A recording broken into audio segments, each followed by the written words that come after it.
গঙ্গারাম নামে একজন auto driver ছিল। সে ভাড়ায় অটো গাড়ি চালাতো। কোনোদিন তার অটোতে অনেক প্যাসেঞ্জার উঠত। সেদিন সে খুব খুশি হতো। কিন্তু কোনোদিন তার অটোতে কোনো প্যাসেঞ্জারই উঠতো না। সেদিন গঙ্গারাম দুঃখ পেত এবং প্রতিদিন সন্ধ্যাবেলা সে তার মালিকের কাছে যেত অটোর ভাড়া দিতে। সারাদিন খেটে যা রোজগার হতো তার অর্ধেক টাকা তার মালিককে দিতে হতো এবং বাড়ি গিয়ে সে তার স্ত্রীকে বাকি অর্ধেক টাকা দিয়ে দিত সংসার খরচ এবং ঘর ভাড়ার জন্য। এইভাবে তাদের সংসার চলত। টাকার অভাবে তার ছেলের পড়াশোনাও হতো না, কিন্তু তার ছেলে ছিল খুব বুদ্ধিমান এবং মেধাবী। গঙ্গারামের ছেলে সবসময় চিন্তা করত কিভাবে সে তার বাবাকে সাহায্য করে পরিবারের পাশে দাঁড়াবে। গঙ্গারামের একটা পৈতৃক সম্পত্তি ছিল, সেখানে একটা ভাঙা টোটো রাখা ছিল। একদিন তার ছেলে সেখানে গেল এবং দেখতে পেল ভাঙা টোটোর পাশে রাখা আছে একটা বড় কন্টেইনার। সে কন্টেইনারের ভিতরে প্রবেশ করলো এবং দেখল যে জায়গাটা তো অনেকটাই বড়। এখানে আমরা সপরিবারে একসাথে থাকতে পারবো। এতে আমাদের ঘর ভাড়ার টাকাও বেঁচে যাবে এবং বাবার ওপর চাপও কমবে।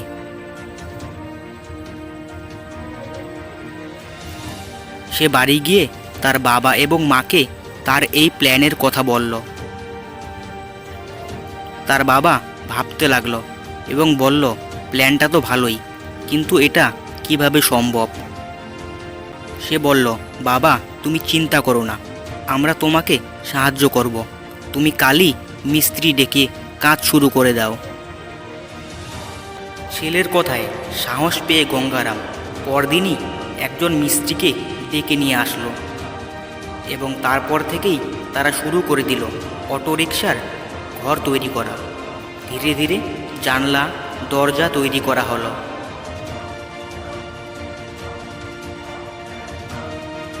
দীর্ঘ এক সপ্তাহ কঠোর পরিশ্রমের পর তারা তৈরি করে ফেলল সুন্দর অটোরিকশার ঘর। গঙ্গারাম এবং তার ছেলে খুব খুশি হলো।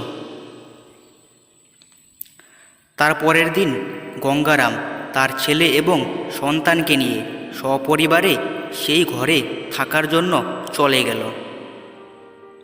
এরপর প্রত্যেক দিনের মতোই গঙ্গারাম অটো নিয়ে বেরোলো কাজে।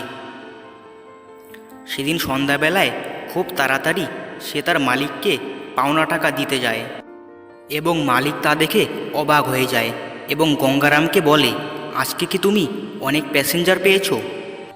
গঙ্গারাম বলে, না মালিক, আজকে বেশি পাইনি, অন্য দিনের মতোই প্যাসেঞ্জার ছিল। তবে আজকে থেকে আমি নতুন সঞ্চয় শুরু করেছি। আমি নতুন একটা অটোরিকশার ঘর তৈরি করেছি। এই বলে সে সেখান থেকে রওনা দেয় বাড়ির জন্য। বাড়ি গিয়ে গঙ্গারাম দেখে তার সে অটোরিকশা ঘর দেখার জন্য প্রচুর লোক এসেছে। এমনকি সাংবাদিকরাও তার ছেলের ইন্টারভিউ নিচ্ছে। এরপর তারা গঙ্গারামকে জিজ্ঞেস করে, আপনার এই ঘর বানানোর উদ্দেশ্য কী? উত্তরে গঙ্গারাম জানায়, আমাদের থাকার কোনো ঘর ছিল না, ভাড়ার ঘরে থাকতে হতো।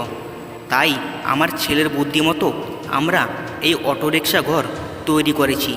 এখানে বাড়ির মতনই সব সুবিধা পাওয়া যাবে। তার পরের দিন গঙ্গারামের এই অটোরিকশার ঘর বিভিন্ন খবরের মধ্যে ভাইরাল হয়ে যায়। এই খবর এক বিখ্যাত কোম্পানির মালিক দেখতে পায় এবং গঙ্গারামের এই অটোরিকশা তৈরির ঘরের প্ল্যানের উপর খুশি হয়ে তাকে 10 লক্ষ টাকার চেক পাঠায় পুরস্কার হিসেবে। এই চেক পেয়ে গঙ্গারাম এবং তার পরিবারের সকল সদস্যই খুবই খুশি হয় এবং তারা চিন্তা করে যে এই টাকা দিয়ে তারা একটা নতুন বাড়ি তৈরি করবে এবং তাদের ছেলেকে একটা ভালো স্কুলে ভর্তি করে দেবে। কিছুদিন পরে তারা একটা নতুন বাড়ি তৈরি করলো এবং তাদের ছেলেকে ভালো স্কুলে ভর্তি করে দিল। কিন্তু গঙ্গারাম সেই ঘরকে ভুলতে পারল না এবং ভুলতে পারল না তার ছেলের সেই প্ল্যানকে, যার জন্যই তারা আজ এই জায়গায় পৌঁছে গেছে।